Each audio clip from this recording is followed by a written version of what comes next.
Good morning बच्चों। कल हमने विलेन वाले टॉपिक को पूरा कंप्लीट कर लिया है। आज हम दो विषमांगी मिश्रणों के बारे में पढ़ेंगे, ठीक है, जिसमें सबसे पहला है निलंबन। ठीक है, तो आपने हेडिंग लिखनी है आज की डेट में निलंबन, और उसके सीधे पॉइंट वाइज जैसे यहाँ दे रखे हैं वैसे ही आपने लिखते जाने हैं। पहला है, यह एक विषमांगी मिश्रण है। विषमांगी इसलिए है क्योंकि इसमें विलायक और विलेय दोनों हम अलग अलग दिखाई देते हैं। सेकंड पॉइंट भी वही दे रखा है कि ये कण आँखों से देखे जा सकते हैं।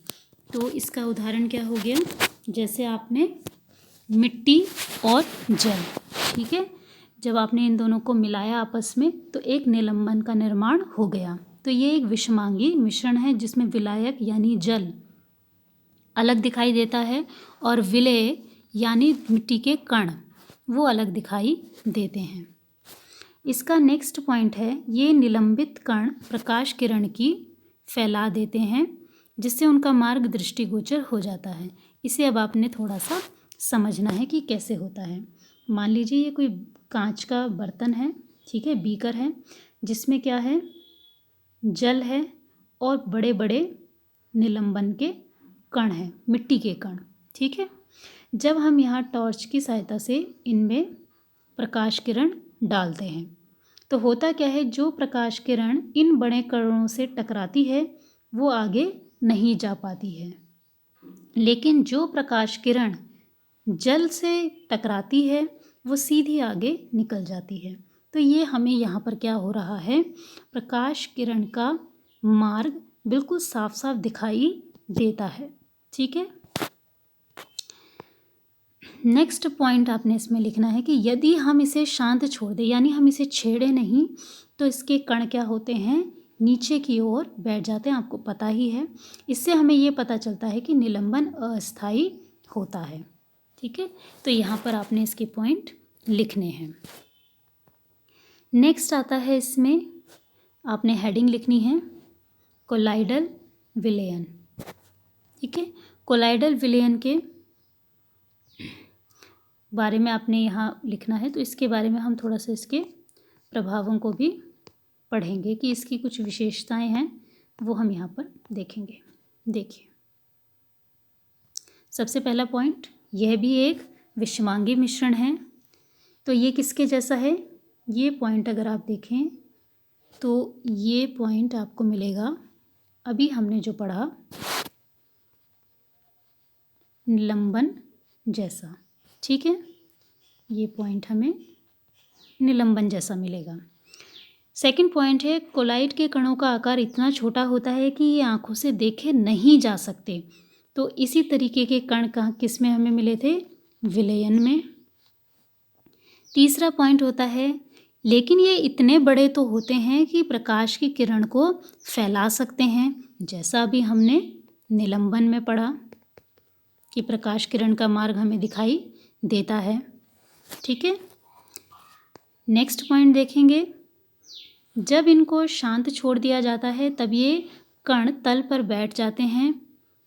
तो ये इतना हिस्सा कि ये तल पर बैठ जाते हैं, ये आपका मैच करता है निलंबन के साथ, लेकिन ये स्थायी होते हैं, ये मैच करता है आपका विलयन के साथ। कहने का मतलब ये है, जो कोलाइड का मिश्रण होता है इसमें विलयन और निलंबन दोनों के ही गुण मिलते हैं, ठीक है। ये दोनों के बीच की कड़ी है। विलयन के कण बहुत ज़्यादा छोटे हैं, निलंबन के कण बहुत ज़्यादा बड़े हैं, लेकिन कोलाइड के कण इन दोनों के बीच में आते हैं, ना तो ज़्यादा बड़े हैं ना ज़्यादा छोटे हैं। इसीलिए कोलाइड में निलंबन और विलयन दोनों के ही गुण हमें दिखाई दे रहे हैं। तो यहाँ आपने ये पॉइंट लिखना है, लास्ट वाला पॉइंट रहने दीजिएगा, उसे लिखने की ज़रूरत नहीं है।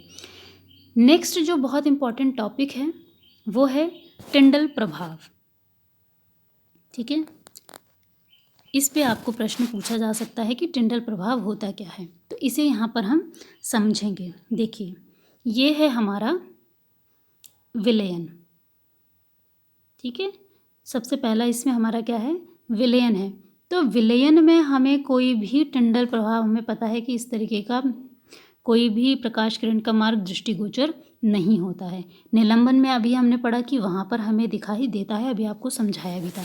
ये आ गया हमारा कोलाइड। देखिए इसमें क्या होगा, प्रकाश किरण गई है। अब यहाँ समझिए कि ना तो इसके कण बहुत बड़े हैं कि वो सारे के सारे नीचे ही बैठ जाएं। इसके कण कैसे होते हैं, मीडियम साइज़ के हैं।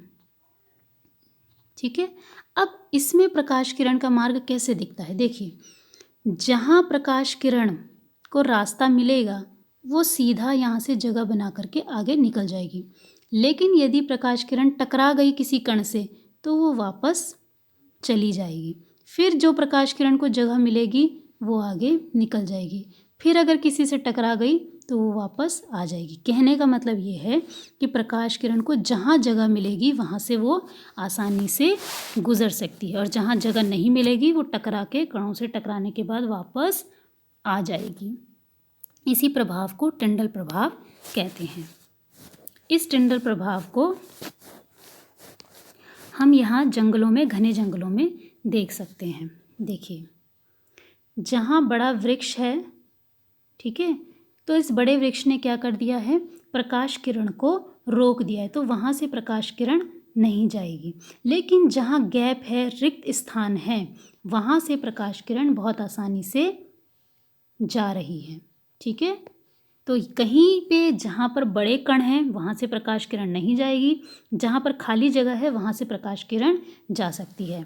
तो इस तरह के प्रकाश किरण का जो मार्ग हमें दिखता है इसे हम टिंडल प्रभाव कहते हैं। ठीक है, तो यहाँ तक आपने इसको लिखना है। इसके बाद है ये नेक्स्ट, जो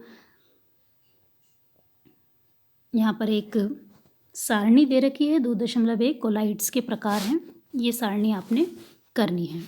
ठीक है, तो सारणी में आप देखिए सबसे पहला है द्रव प्लस गैस, ये सब यहाँ पर आप प्लस मान के चलिएगा। ठीक है, तो जब द्रव और गैस मिलते हैं तो एरोजोल बनता है, जिसका उदाहरण हो गया कोहरा, बादल। कुहासा आपको सुबह सुबह दिखाई देता है ठंडियों के समय में। ठीक है, जो सुबह का कोहरा वैसा दिखाई देता है उसे हम कुहासा कहते हैं, जिसमें हल्की जल की बूंदें भी हमें महसूस हो सकती हैं। नेक्स्ट है ठोस प्लस गैस, इससे भी हमें एरोसोल प्राप्त होता है। इसका उदाहरण है धुआं, जो फैक्ट्रियों से निकलता है या फिर गाड़ियों से निकलता है। नेक्स्ट है गैस प्लस द्रव, इससे बनता है फोम। फोम का मतलब होता है झाग, जैसा कि शेविंग क्रीम में दिखाई देता है। नेक्स्ट है द्रव प्लस द्रव, इससे बनता है इमल्शन। जैसे दूध दे रखा है, इसका दूसरा एग्जाम्पल आप अच्छे से समझ सकते हैं। जैसे पेंट होता है घरों में, दीवारों पे जो लगाया जाता है उस पेंट को भी इमल्शन कहते हैं। नेक्स्ट है ठोस प्लस द्रव, इससे बनता है सोल। जैसा कि मैग्नीशिया मिल्क, ये इनो वगैरह जो होते हैं उसको मैग्नीशिया मिल्क कहते हैं। या फिर सामान्य कीचड़ आप देखते हैं, उसमें ठोस होता है और उसमें ठोस यानी मिट्टी के कण होते हैं, और पानी मिला देंगे तो उससे कीचड़ बन जाता है, ठोस प्लस द्रव। नेक्स्ट है गैस प्लस ठोस, इससे भी झाग बनता है, लेकिन ये वैसा झाग नहीं होता है। इस झाग को, क्योंकि इसमें ठोस है तो इस झाग को हम महसूस कर सकते हैं, देख सकते हैं। जो स्पंज वगैरह होते हैं, प्यूमिस के पत्थर होते हैं, ये सारे के सारे फोम ही कहलाते हैं। नेक्स्ट है द्रव प्लस ठोस, इससे बनता है जेल। जेल जैसा कि आप लोग घर में जैम वगैरह इस्तेमाल करते हैं, पनीर हो गया, ये सारी चीज़ें क्या हैं, जेल हैं। नेक्स्ट है इसमें ठोस प्लस ठोस, जिसे हम ठोस सोल कहते हैं। इसके एग्जाम्पल होते हैं रंगीन पत्थर होते हैं, कांच हो गया, जो रंगीन कांच होते हैं, ये सारे के सारे ठोस सोल होते हैं। तो ये आपने सारणी बनानी है और इस सारणी को याद भी करना है। इनमें से कोई भी उदाहरण पूछा जा सकता है। तो इतना काम आपने आज की डेट में पूरा करना है।